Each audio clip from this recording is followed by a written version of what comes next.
Thank you, Bill. From everything that I have seen and heard of Bill, Dr. William Burnett, he is an incredibly humble man. And I would be amiss today to not just take a moment to say thank you for the lifetime contribution that you have made to the field of parental alienation.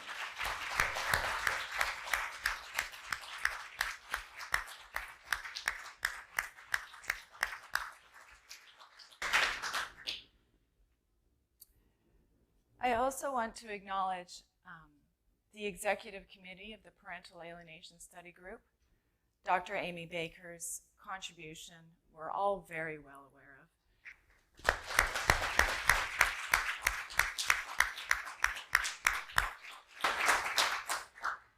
And Tom Jansen here is on the executive committee.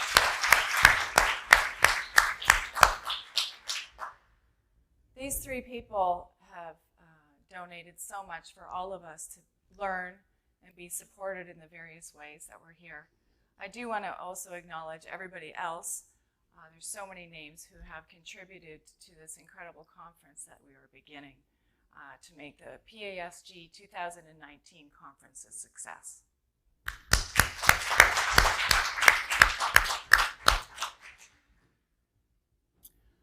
I have been asked by the executive committee to be the targeted parent representative. This is my first PASG conference. It's my first parental alienation conference. And I'm here from a place of honor and respect for many of us targeted parents who find ourselves in this situation.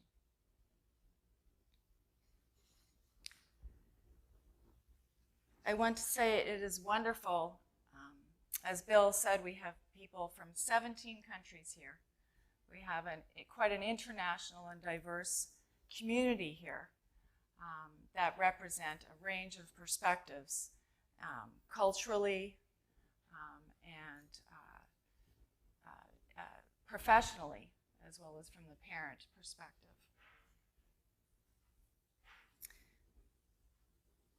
"2019 is the first year that the PASG conference has integrated the voice and the perspective of the targeted parent. The conference includes a dedicated track with content curated and presented specifically to and for targeted parents.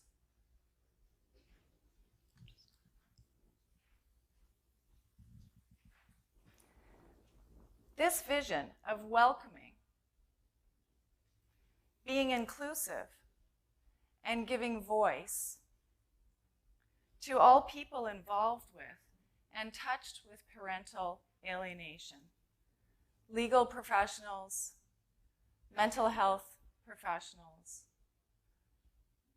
researchers, targeted parents and adult alienated children,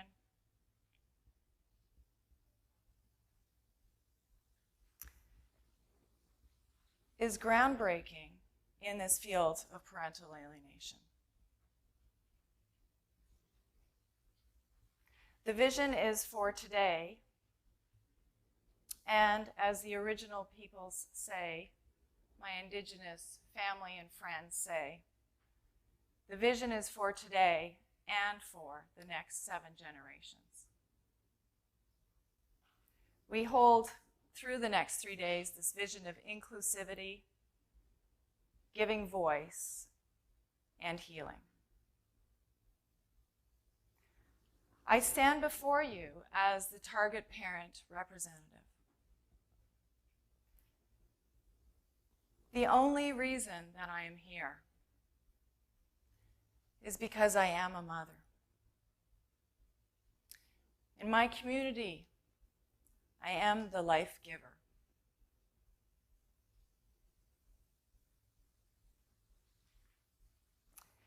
And I have 2 beautiful, intelligent, compassionate, caring, wise children. While we are here for 2 very different reasons, and we come from different countries and cultures. We have different experiences and perspectives within the field of parental alienation. We all have one focus: to heal and put an end to the mental health challenges, to the abuse, oppression, pain, and expand the love for healthy families, extended families, and community, for the love of one human family. For today, tomorrow, and future generations. I have been asked to represent the voice of the targeted parent. I believe I was asked because I have a deep love for my two children and for all children.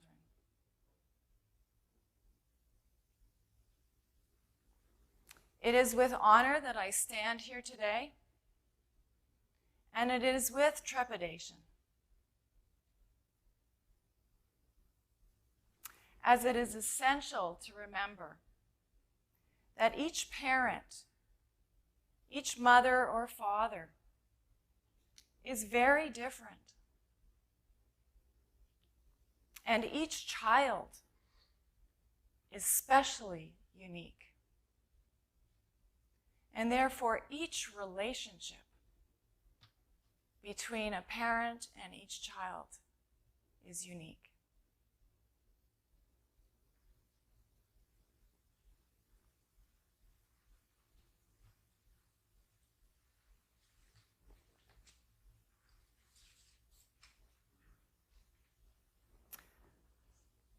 As the targeted parent representative, and I know and I'm excited to meet more parents who have come to this conference. I know there are parents who are live streaming.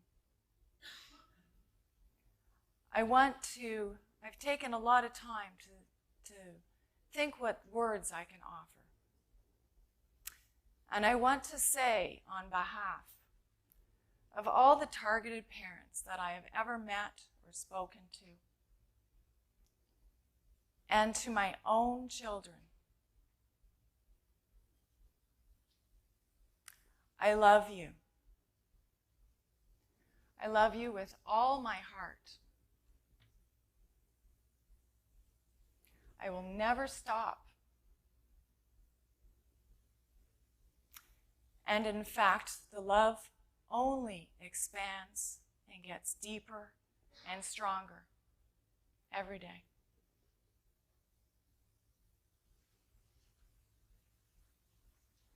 Targeted parents love their children, no matter what.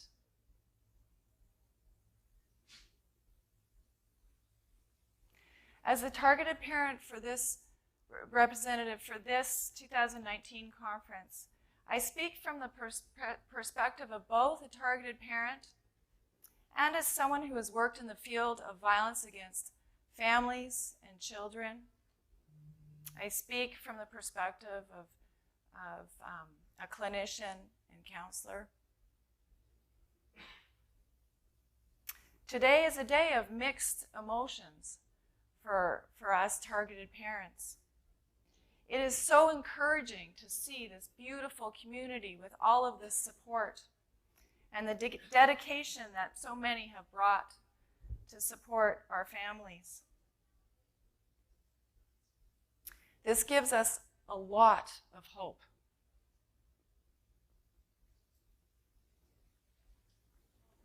And it is reassuring to see the integration of the voice of the targeted parent into this conference and the steps that we are taking to empower that voice and plant the seeds to integrate the voice of the adult alienated child. Yet being here at this conference focusing solely on the one thing that targeted parents live with, day in and day out,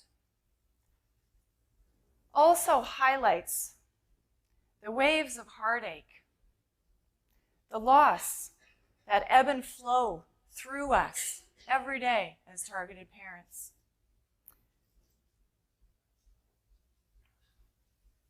Ironically, being amongst so many people of the same mind, it actually highlights the isolation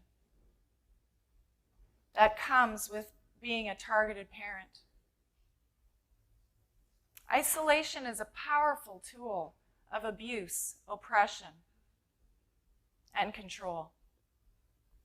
This isolation is not an individual issue.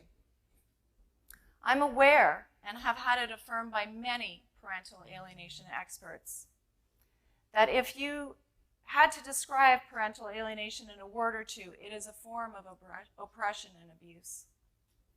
This oppression and abuse does not solely exist in an individual experience between family members. It is in a systemic abuse. It is in the judicial systems. It is in the healthcare systems. It is in the educational systems. And this is one thing I trust we can look at this weekend. Today, we are very fortunate to have 5 very special and courageous people to share their personal stories of parental alienation dispersed throughout the day. I will always remember hearing each presenter's individual story and how it moved me. Their situations are different. The intensity, the vulnerability, and the love and the strength that they share are one and the same.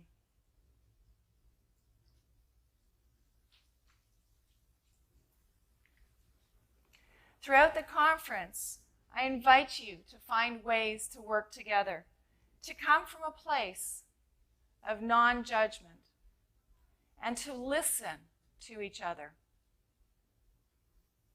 The intention and too often the result of alienators is to alienate people from each other, and we all have a responsibility to not let that happen. It takes strength and commitment, as Dr. Amy Baker once told me, to work in this field. It's a calling. This conference is an opportunity to reconnect. To the professionals here, clinicians, researchers, legal professionals, and others, I encourage you to listen from a fresh place. Targeted parents and adult alienated children have similar stories, and each is different. Each one has a different wisdom. Each one has a gift. To the targeted parents and adult alienated children, I invite you to continue to be brave. Model trust. Offer your compassion and wisdom, and be open to receiving the ongoing support. These next few days are meant to engage, educate, and encourage collaboration. I leave you with these thoughts. Margaret Mead, cultural anthropologist, once said, "It only takes a small group of people to change the world. In fact, it's the only thing that ever has." In honor of a Mahatma Gandhi, a person who believed and lived nonviolence, who practiced cooperation and dialogue, he said, "Let's be the change that you want to see in the world."